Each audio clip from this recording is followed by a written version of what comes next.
एक और अहम इशू पर नजर डालते हैं। Senate standing committee for finance का इजलास था और कई इंकशाफात जो है वो इसमें किए गए। काफ़ी सारे इश्यूज इसमें उठाए गए कि किस तरह जो है हुकूमत भारी सूद पर जो है वो कर्जा ले रही है, या किस तरह बैंक जो है वो सार्फिन को जो मैसेज करते हैं 15 रुपए का पड़ता है और इससे कई मुनाफा जो है वो कमा रहे हैं। इस पर हम बात कर लेते हैं। हमारे साथ मौजूद है चेयरमैन खजाना कमेटी सेनेटर सलीम मांडवीवाला साहब। अस्सलाम वालेकुम सलीम साहब, बहुत शुक्रिया ज्वाइन करने के लिए।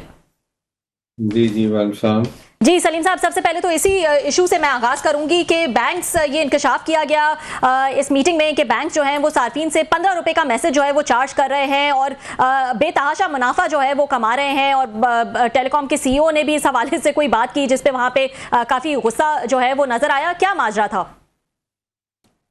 देखिए, मसला ये था कि हमें जब ये लोगों ने अप्रोच किया कि जी हमें इतने चार्जेस पड़ रहे हैं ये एसएमएस के, बैंकिंग के और मैसेजेस के एंड ऑल दैट, तो उसमें फिर हमने एक मीटिंग बुलाई और उसकी इन्वेस्टिगेशन शुरू की। तो उसमें पता ये चला कि बैंक कस्टमर को कितना चार्ज कर रहे हैं और टेलीकॉम वाले बैंक को कितना चार्ज कर रहे हैं, और एक बीच में इंटरमीडिएटरी है जिसको एग्रीगेटर कहते हैं। ये एक नया टर्म हमें पता चला जो हमें आज तक सुना नहीं था। तो वो एग्रीगेटर भी कोई तकरीबन 30% ऑफ द, मतलब 3-4 रुपए वो भी चार्ज कर रहा है इसके बीच में मैसेजेस करने के लिए। अच्छा। तो ये एक कंट्रोवर्सी टाइप है, क्योंकि बैंक कहते हैं कि हमें 18 बिलियन आते हैं और हमारा खर्चा होता है 25 बिलियन। इसका मतलब कि 5-6-7 बिलियन उनका साल का ओवरऑल बैंक्स का लॉस हो रहा है। हाँ। तो अभी बैंक ने अपनी फिगर दी, मिजान बैंक ने अपनी फिगर दी, इस तरीके से ओवरऑल सबकी पिक्चर क्लियर हुई। तो अब हमने चार्जेस सबसे मांगे। पीटीए चेयरमैन भी आए थे, उन्होंने भी अपने व्यूज दिए इन चार्जेस के ऊपर। तो वो अब क्लैरिटी आएगी कि कितने चार्जेस हो रहे हैं, क्या हो रहा है, और उससे हमें पता चलेगा एग्जैक्टली कि ये क्यों किया जा रहा है और इसका में जब फायदा नहीं है तो ये कंज्यूमर पे ये बोझ क्यों डाला जा रहा है। तो मेरा ख्याल है होपफुली 1-2 और मीटिंग्स में क्लैरिटी आ जाएगी और हम एक डिसीजन लेंगे कि ये एसएमएस होने चाहिए या नहीं होने चाहिए, और अगर कोई भी एसएमएस होना चाहिए तो वो अकाउंट होल्डर की परमिशन के बगैर उसको चार्ज नहीं होना चाहिए। एक अहम सवाल जहन में आया कि वो ये बता रहे थे कि 60 पैसे का जो मैसेज है वो आगे बेचते हैं 2.5 रुपए में, वो दरमियान वाला जो है मिडल मैन जो है, जो भी पार्टी है उसको, वो आगे 3.25 रुपए जो है वो इनको बेचते हैं बैंक वालों को, बैंक वाले 15 रुपए का बेचते हैं। तो सर इतना बड़ा एक गैप है और फिर भी कहते हैं कि हमें 7 बिलियन रुपीस का नुकसान हो रहा है। कोई आपको समझ आइए उनके इसके नुकसान की सर, कि मतलब 1 रुपए वो 15 रुपए में बेच रहे हैं और कहते हैं नुकसान हो रहा है। सर बिल्कुल सर, ऐसी बात है और यही हमारी समझ से बाहर है कि बैंक, आपको पता है, कोई काम तो नुकसान के लिए करती नहीं है जी, और अगर ये कर रही है तो क्यों कर रही है, ये क्वेश्चन है। और दूसरा ये है कि जो टेलीकॉम, किसी ने डिटेल्स नहीं भेजी।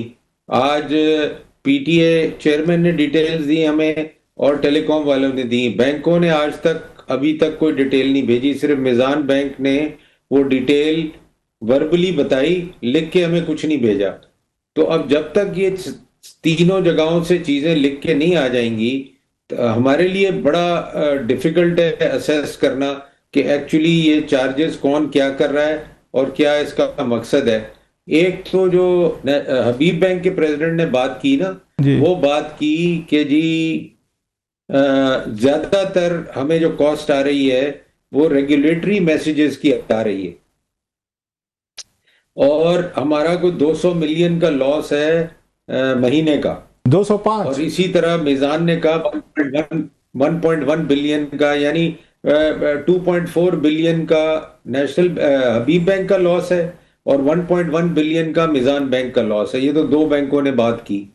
तो बेसिकली मैं ये फील कर रहा हूं कि एक तो स्टेट बैंक ने हमें बताना है कि रेगुलेटरी मैसेजेस कितने वो भेजते हैं हर महीने, उनका क्या मकसद होता है और उनसे क्या अचीव होता है।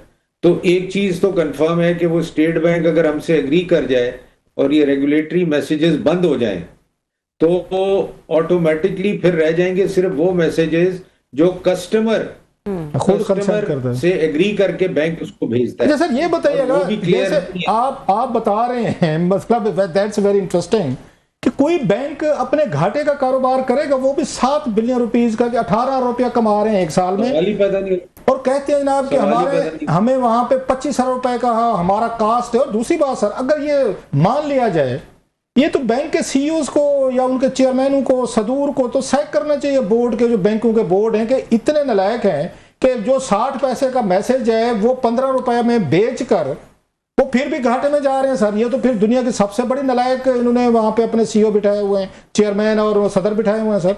ये तो उनको सोचना चाहिए मेरा उनके ख्याल बोर्ड है को। ओवरऑल बैंक के अंदर ये एक बहुत छोटा सा एक एरिया है जिसको इन्होंने आज तक देखा नहीं। नहीं ना स्टेट बैंक ने देखा, ना उन्होंने देखा। नहीं सर, वो तो मजे से पैसे बना रहे थे, वो क्यों देखते सर? मतलब 60 पैसे का मैसेज अगर वो एंड सर, वो पर, तो पैसे नहीं बना रहे, वो तो कह रहे हैं हम नुकसान कर रहे हैं। मेरी राय है, आई में भी प्लीज आप उसको देखिएगा। मेरा ख्याल है कहीं ना कहीं पे फार्जरी हो रही है, ये मुमकिन ही नहीं है 60 पैसे की चीज आप। अच्छा, फिर इनको उन्होंने बताया है आपको, उन्होंने वो जो टेलीकॉम वाले हैं, कि हम आगे बैंक को हम 3.5 रुपए में दे रहे हैं, तो वो 12 और 15 में, मतलब 8-9 रुपए ज्यादा बेच के भी घाटे में चल रहा है बैंक सर। मतलब दैट्स बियॉन्ड कॉमन सेंस। ये तो आपने देखा, उन्होंने सबने ये स्टेटमेंट दिया है। अच्छा सर, थोड़ा सा इस पे तो आप कर ही रहे हैं, चलता रहेगा। एक और बड़ा एक अहम इशू है सर, वहां पर जो उन्होंने कहा, चेयरमैन पीटीए जनरल साहब ने की, उन्होंने बड़ा बम शेल उन्होंने ड्रॉप किया। उन्होंने कहा जनाब ये यूफोन वहद एक कंपनी है टेलीकॉम की जिसको प्राइवेटाइज किया गया था, पिछले 5 साल से ये घाटे में चल रही है सर। ये वहद 5 साल से यूफोन घाटे में जा रहे हैं, चेयरमैन पीटीए कह रहे हैं। और प्लस सर, मैं ये साथ मेंशन करता जाऊं कि पलोशा खान साहब जो आईटी मिनिस्ट्री वगैरह वो उनको देखती हैं, टेलीकम्युनिकेशन वगैरह को, वहां पे ये पूरे जो इसके बोर्ड के मेंबरान है, पीटीसीएल के भी, यूफोन के भी, उसमें तो पाकिस्तानी भी 3 फेडरल सेक्रेटरीज बैठे हुए हैं, उसमें तो 1-2 और भी कुछ सेनेटर्स भी बैठे, जिनको 5 से 10-10 हजार डॉलर जो है उनको वो मिल रही है सर, एक मीटिंग की उनको वो फीस दी जा रही है। एक तरफ डॉलरों में 70-80 हजार डॉलर एक मीटिंग का खर्चा होता है, अगर दोनों को मिलाएं, तो दूसरी तरफ वो कहते हैं कंपनी घाटे में जा रही है। तो इन्होंने कभी पॉइंट आउट नहीं किया जो हमारे वहां पे फेडरल सेक्रेटरीज बैठे हैं जो डॉलरों में पैसे ले रहे हैं उसे, यू फोन से, आई फोन से, कि कंपनी 5 साल से घाटे में जा रही है सर, और इनको डॉलर मिल रहे हैं सर।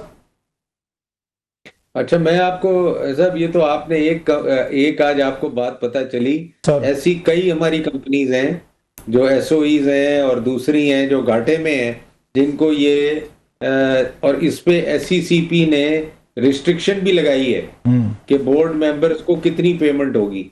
तो ये एक देखने वाली चीज है, आगे जाके पता चलेगा क्या है क्या नहीं है। नहीं, आपका क्या ख्याल है, कभी इन्होंने क्वेश्चन किया होगा जिनको डॉलर मिल रहे हैं 5-5, 10-10 हजार, बोर्ड में बैठ के क्वेश्चन रेज किए होंगे 5 साल से कंपनी, मतलब बाकी सारी कंपनी फायदे में जा रही हैं, मतलब वो 60 पैसे वाला वो जो मैसेज है वो उसको बेच रहे हैं, वो उस पे 15 रुपए पे वो प्रॉफिट में है, यू फोन घाटे में है। इन्होंने कभी नहीं पूछा जो फेडरल सेक्रेटरीज बैठे हैं डॉलर ले रहे हैं सर।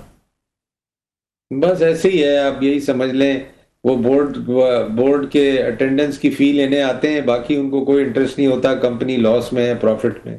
तो आप ही बुला के इन फेडरल सेक्रेटरी से पूछ लें सर, आपने तो आपकी मीटिंग में, और आप में तो इतनी है तड़ है सर, मुझे पता है, आप ही बुला लें अगर कोई नहीं पूछता। बिल्कुल पूछेंगे, क्योंकि ये तो एक चीज हमारे सामने आई है, बिल्कुल पूछेंगे। अच्छा, एक और आज वहां पर अनुषा रहमान साहब ने मस्त से, अनुषा रहमान साहब वेरी कॉम्पिटेंट, वेरी इंटेलिजेंट, बड़ा होमवर्क करके आती हैं अपना, और बड़ा अच्छे क्वेश्चंस, और आज उन्होंने इंकशाफ किया कि 2000 अरब जो पाकिस्तानी हुकूमत का, सरकारी महकमों का, डिपार्टमेंट्स का पैसा है, वजारतों का, वो प्राइवेट बैंकों में पड़ा हुआ है, और उन्हीं बैंकों से फिर हुकूमत पाकिस्तान वो कर्जा लेती है और उस पर फिर उनको कमर्शियल सूद देती है। पैसा हमारा हमने बैंकों में रखवाया हुआ है, बाद में बैंकों से हम कर्ज लेके उनका कारोबार चला रहे हैं सर। How is that? ये क्या हो रहा है सर? सर ये भी एक, मैं तो इसको स्कैम ही कहूंगा, क्योंकि हमने ये कई दफा रेज किया है और इस पे कोई प्रोग्रेस नहीं होती।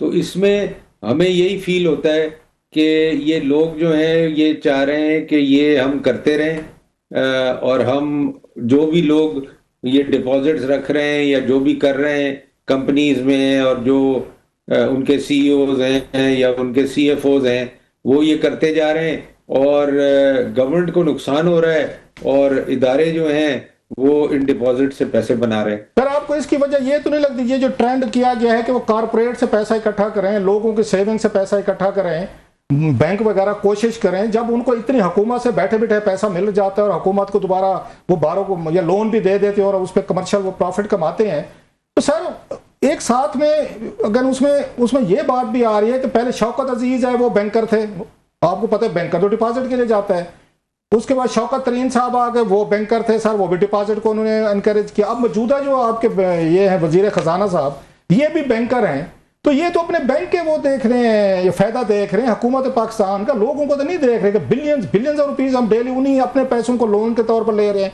मतलब कंसोलिडेटेड फंड में रखने की बजाय, सरकारी बैंक में रखने की बजाय, तो ये इन्होंने फैला के उन्हीं से पैसा ले रहे हैं, ये तो कुछ नहीं करेंगे sir. I don't see any के इनके तो बैंक हैं सारे। देखें, ये भी एक वजह हो सकती है, और दूसरी वजह ये हो सकती है कि लापरवाही, इंटरेस्ट लिए किसी को, तो ये अजीब सी एक सिचुएशन है। अब कह नहीं सकते कि क्या वजह है, क्यों इतनी मिसमैनेजमेंट है गवर्नमेंट अफेयर्स में, क्यों गवर्नमेंट इस किस्म के काम करती है, क्योंकि सिर्फ फाइनेंस मिनिस्टर तो नहीं है ना, डीजी बजट है, एक्सटर्नल फाइनेंस है, इंटरनल फाइनेंस है, एडिशनल सेक्रेटरीज हैं, जॉइंट सेक्रेटरीज हैं मिनिस्ट्री में, तो वो अगर ये चीजें मैनेज नहीं कर सकते तो फिर मिनिस्ट्री ऑफ फाइनेंस को सीरियसली हमें रिव्यू करना पड़ेगा कि भाई वहां लोग क्या कर रहे हैं। मतलब ये तो ऐसी चीज है कि सबको इसका पता है, वो सर बैंकों को बिजनेस दे रहे हैं at the cost of people of Pakistan के बिलियंस ऑफ रुपीज, हमने अपने 2000 अरब रखा हुआ है, उस पे हम उनसे बारो करते हैं, उल्टा जो हम फिर उसको कमर्शियल उनको वो देते हैं, उनको सूद देते हैं सर, तो उनका तो कारोबार चल रहा है, वो तो मजे में। 12 sir thank you very much. हम आपसे जी सर, तो ऐसे ही लग रहा है कि ये अपने इंटरेस्ट में ये सब डिपॉजिट रखे जाते हैं। Absolutely sir.